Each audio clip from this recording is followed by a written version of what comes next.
Hello, my name is Laima Vincė, and I'm speaking to you today from Nairobi, Kenya. So this is one more beautiful land that Kukutis has traveled to. I am the literary translator of the Ballads of Kukutis, which were written by Marcellijis Martinaitis, published in the Lithuanian language as Ballads. And I'd like to talk to you today about the art of literary translation and tell you the story about how these translations were created by the poet and myself. In 1988, when I was a 22-year-old student of English and German literature at Rutgers University, at a time when my grandparents' homeland, Lithuania, was still occupied by the Soviet Union, I wrote a letter to the rector of Vilnius University requesting a Soviet visa to study Lithuanian literature for a year. My youthful, bold plan, and a plan I absolutely felt called to execute, was to translate the Lithuanian poet Marcellijis Martinaitis' Ballades, the Ballads of Kukutis, from Lithuanian into English. I wished to publish these outrageously absurd and at the same time beautiful poems so that the West would hear Lithuania's voice and so that freedom for Lithuania would not be forgotten. I did not travel to Lithuania in September 1988 to join a dissident group or become involved in politics or save Lithuania or be a hero. I went to Lithuania with a simple mission: to translate poetry. When I first met the poet Marcellijis Martinaitis, who at the time was a professor at Vilnius University, I was a shy, self-conscious Lithuanian-American girl. I managed to stammer out my request to translate his work of genius, the Ballads of Kukutis. To my astonishment, he agreed. Now, from the distance of time and several decades of experience as a writer, poet, and literary translator, I realized that he was taking an enormous leap of faith to trust in my ability to translate such a complex work of literature. After all, much of the magic of these poems is centered in wordplay and in the unexpected use of rhyme, as well as idiomatic phrases turned on their head.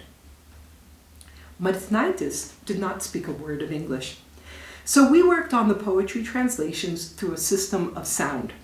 Martinaitis would read each line, and I would listen and find the approximate rhythm in English while not losing hold of the meaning and metaphor in each original poem. I joined a folk singing group at the time so that I could delve deeper into the subtle poetics of Martinaitis' poetry through learning the lyrics of Lithuanian folk songs. These poems are rooted in an archaic Lithuanian life now lost. Martinaitis' poems are both a work of genius and of nostalgia.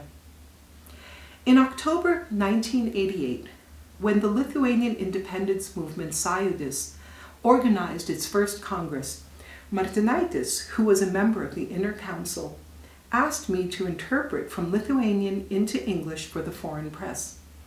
This is how my adventures translating for Sąjūdis began. I translated interviews between Vytautas Landsbergis, the leader of the independence movement, and Bill Keller of the New York Times. I translated for National Public Radio, and I translated speeches from Lithuanian into English for the First Baltic Assembly and other meetings. At the same time, I never stopped translating poetry, and I continued working on the Ballads of Kukutis. At the time, it completely made sense. I was a student of poetry, and many members of the independence movement were poets. We understood each other. Listening to Amanda Dalton's radio play, Kukutis in the Dark, I am struck by the quality of my translations and that they have held up over time. This was an exceedingly difficult poetic text to translate with subtle allusions, metaphors, encoded language designed to evade Soviet censorship, and standard Lithuanian mixed with Martinaitis' native Samogitian dialect. The first completed draft of my translations of the Ballads of Kukutis became my senior independent study project at Rutgers University when I returned in 1990. I refined the translations with the American poet Alicia Ostreicher, who served as my mentor. She was delighted with Kukutis. Once I had completed my final draft of the Ballads of Kukutis, I sent the manuscript along with a letter to the poet Czesław Miłosz. He read my translations and wrote me a letter in which he stated that the translations were good and the poems intriguing. However, it was 1990, and Miłosz wrote that he feared that most American and English readers would not understand the totalitarian system that served as a backdrop to the poems, and many of the cultural references may be lost. He suggested that I break up the manuscript and publish groups of poems in different American literary journals, setting aside the poems that were too rooted in the experience of the Soviet occupation for the average reader to understand. It was, after all, 1990, and although Lithuania had declared independence, the world had not yet de jure and de facto recognized Lithuania's independence. I followed Miłosz's advice and published most of the ballads in various American literary magazines.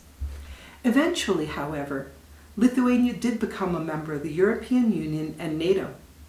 When Marcellijis Martinaitis and I were invited to the Ledbury Poetry Festival in 2008 to perform a bilingual reading of my translations of his persona poems from a later book called KB Įtariamas, KB the Suspect, published by White Pines Press, we met Tony Ward and Angela Yarman, editors from ARC Publications.